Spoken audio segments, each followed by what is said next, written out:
Bonjour à tous, donc aujourd'hui nous sommes avec le BlackBerry Z10, donc le premier terminal du Canadien à sortir sous son nouvel OS BlackBerry 10 totalement remanié. Donc le BlackBerry Z10 reprend donc le meilleur de BlackBerry théoriquement, a commencé déjà par une housse offerte avec le smartphone qui contient comme souvent un petit aimant qui permet au smartphone de s'allumer directement dès qu'on retire le smartphone de la housse. Au niveau du design, on va retrouver un design assez sobre, assez classique chez BlackBerry. Ici on a le modèle noir, il est également disponible donc en blanc. Au niveau du smartphone en lui-même, il est d'une taille raisonnable et d'un poids de 135 grammes qui offre une prise en main confortable. À l'arrière, on va retrouver euh, une coque donc amovible, contrairement à la concurrence qui opte généralement pour un design unibody aujourd'hui. Donc avec une batterie amovible également assez pratique, surtout que BlackBerry 10 est bourré de bugs, qui permet donc qui donne accès à l'emplacement de la micro SIM et au slot micro SD. Euh, il, est, il est fait avec un revêtement rugueux assez doux qui donne une très bonne prise en main. On va retrouver également à l'arrière l'objectif de l'appareil photo et le logo BlackBerry en gros au milieu. Sur la tranche droite, on va retrouver les contrôles du volume et un petit bouton qui permet d'activer la reconnaissance vocale. Sur le dessus, on va retrouver un jack 3.5 ainsi que le bouton d'alimentation et le bouton qui permet donc également de sortir de veille. Et sur la tranche gauche, on va retrouver une prise micro USB et un micro HDMI. Donc à l'allumage, déjà, on va découvrir l'écran du smartphone qui est donc d'une très grande finesse et très agréable à regarder. On va retrouver également l'écran de veille de BlackBerry 10, donc qui affiche évidemment l'heure et la date, mais également des compteurs pour ses notifications, ainsi qu'un raccourci vers l'appareil photo, donc assez pratique puisque le smartphone ne propose pas de déclencheur physique. Au niveau de l'écran de veille, on va également pouvoir avoir accès à un mode nuit qui permet d'afficher une horloge sans émettre trop de lumière pour ne pas déranger la nuit et qui permet également d'activer une alarme rapidement. En sortant de l'écran de veille, on va retrouver un menu un peu comme sur iOS, donc qui donne accès aux différentes applications directement. Application qu'il est possible évidemment de déplacer très simplement. Il est également possible de créer des dossiers. Donc la nouveauté de BlackBerry 10, c'est aussi également l'ajout de beaucoup de gestes.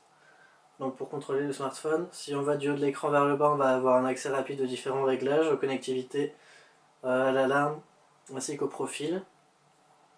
Si on va du bas de l'écran vers le haut, lorsqu'on est dans une application, ça permet pas de quitter l'application, mais de passer au multitâche et de gérer les autres applications ouvertes.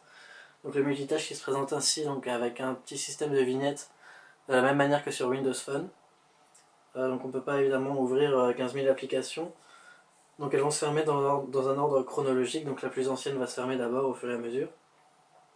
Autre nouveauté de BlackBerry 10, ça va être donc le fameux Hub, donc qui est assez pratique parce qu'il regroupe tous ses messages, ses notifications, des réseaux sociaux, les appels, ses mails, ses BBM dans un seul et même endroit.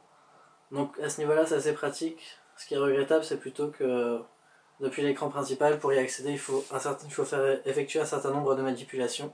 Donc il faut passer par le multitâche, généralement par la dernière application de messagerie qui a été ouverte afin d'atteindre donc ces différentes applications de messagerie.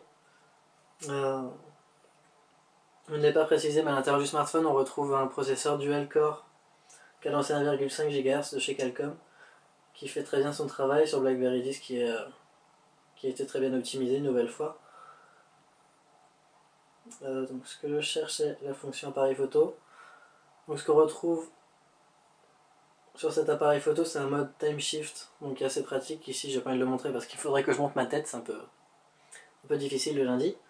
Par contre, si on va dans l'éditeur, si on va dans la galerie, on peut avoir accès directement à un éditeur de photos assez sympa, donc qui donne accès à pas mal de filtres, qui permet également de régler la correction automatique, la luminosité, la balance des blancs, la netteté, très simplement, et également évidemment de recadrer la photo, de la faire pivoter, ce genre de choses. On va également retrouver sur BlackBerry 10 un créateur de petits films qui est pas révolutionnaire mais qui est assez sympathique. Voilà, ça fonctionne, c'est très ludique, ça se fait très rapidement.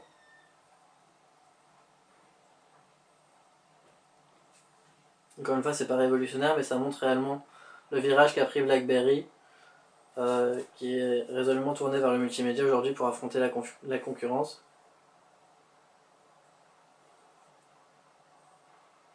Autre chose qu'on peut vous montrer, ça va être le navigateur internet, si je veux bien marcher cette fois. Donc il a été autour duquel BlackBerry a beaucoup communiqué en le plaçant comme un concurrent sérieux à l'iPhone 5, qui est donc le navigateur internet le plus rapide aujourd'hui. Et donc ici, évidemment, ça ne marche pas. Mais donc ce qu'il faut retenir, c'est que le navigateur internet est plutôt décevant. L'autre chose que j'ai oublié de montrer, évidemment, c'est le nouveau clavier. Donc, qui offre déjà un design rappelant très nettement les lignes des claviers physiques des Bold sortis il y a 1 an et 2 ans. Et donc la nouveauté, c'est ces suggestions qui fonctionnent très bien selon les retours qu'on en a eu. Moi, j'arrive pas trop à utiliser ce mode prédictif. Tout simplement parce que j'ai du mal à voir les mots déjà sur la barre grise. Et parce qu'il faut avoir un geste. Il faut lancer les suggestions vers le haut, vers le champ de saisie. Et moi, j'ai beaucoup de mal à faire ça pendant que je tape. Mais donc ça fonctionne assez bien. Je pense que si on s'y fait, ça fonctionne même très bien. Donc voilà, c'est à peu près tout ce qu'il y a à montrer sur ce BlackBerry 10. Au final, c'est pas un OS aussi révolutionnaire qu'on l'aurait aimé. Le téléphone n'est pas non plus révolutionnaire. Donc on a du dual core, avec la concurrence est plutôt dans le quad core. Alors évidemment, ça sert pas non plus à grand chose dans une utilisation au quotidien. Le gros problème de ce BlackBerry 10, c'est donc, comme je l'ai dit avant, qu'il est bourré de bugs. La carte par exemple fonctionne, mais une fois qu'on veut lancer le guidage vocal et la navigation pas par pas, ça ne marche pas. Beaucoup de gens se sont plaints de reboot automatique et des bugs assez gênants et j'en passe. Donc au final, le téléphone n'est pas mauvais. Je suis pas sûr qu'on attendait réellement BlackBerry 10 pour se lancer dans l'achat d'un smartphone. Donc le téléphone n'est pas disponible pour l'instant en France. Il devrait être disponible dans le courant du mois, au prix de 580 € hors pack opérateur et autour des 100 € en pack opérateur si je me souviens bien.